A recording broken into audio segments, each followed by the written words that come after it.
కళ్యాణ్ గురించి. బికాజ్ ఇది తన కెరియర్ ఇప్పుడే స్టార్ట్ అవుతుంది, అయిపోయింది కూడా. వీలవుతే మనలో ఎంత అవుతే అంత మనం ఒకరికి యూనో ఏమి చెయ్యకపోయినా పర్లేదు, చదువు అనేది అయితే వద్దు. ఎందుకంటే ఇది ఒకర కెరియర్. సో ప్లీజ్ వద్దు, I request.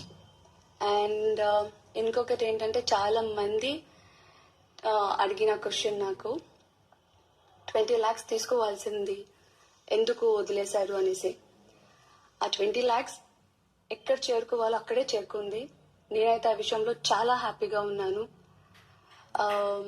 So yeah, please అది కూడా వద్దు. ఇంకేమున్నాయి? ఓకే ఫైన్, నేను మాట్లాడుతూనే ఉన్నాను.